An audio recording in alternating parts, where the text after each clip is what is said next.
रात के करीब 8 बज रहे थे। नवंबर की वही कड़कड़ाती ठंड। गांव की चौपाल में वही 4 लोग, हरप्रसाद काका, अमित, राघव और ममता अलाव के पास बैठे थे। हवा इतनी ठंडी थी कि आग के बावजूद हाथ सुन्न पड़ रहे थे। ममता बोली, काका, आज कुछ नया सुनाओ ना।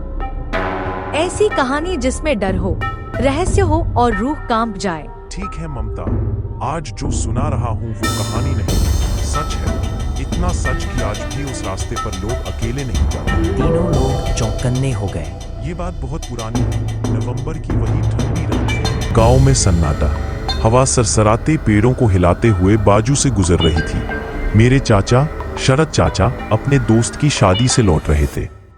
रात बहुत हो चुकी थी, इसलिए उन्होंने बीच के जंगल वाले रास्ते से आने का फैसला किया। जैसे ही वह सोनी पगडंडी पर पहुंचे, अचानक धुंध और ठंड बढ़ने लगी। धुंध में कुछ भी साफ दिखाई नहीं दे रहा था, बस पेड़ों की परछाइयां सहमा देती थीं।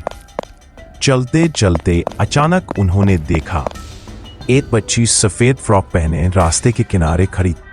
उन्होंने पूछा, बेटी तुम इतनी रात को यहाँ अकेली क्या कर रही हो? बच्ची ने कांपती आवाज में कहा, मैं रास्ता भूल गई हूँ, मुझे घर छोड़ दो ना अंकल। शरद चाचा दयालु थे, उन्होंने तुरंत हाँ कर दी।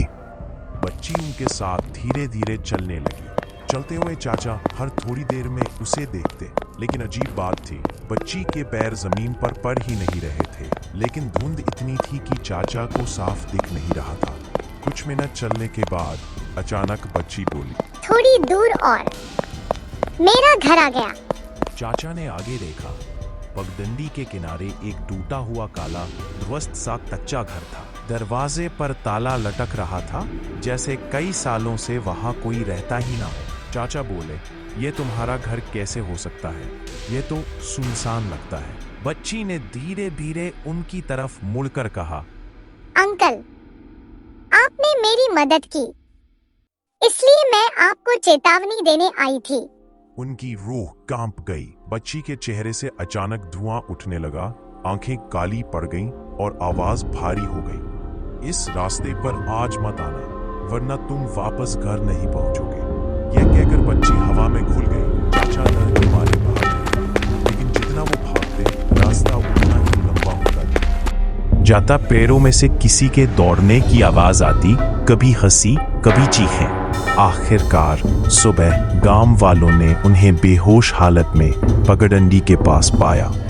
जब होश आया तो बताया कि कई साल पहले एक बच्ची उस रास्ते पर खो गई थी और जंगली जानवर ने उसे मार दिया था। तब से उसकी आत्मा हर साल नवंबर की ठंडी रातों में भटकती है। जो उसकी मदद करता है वो उसे बचा लेती है, जो मना करता है वह कभी घर नहीं लौटता।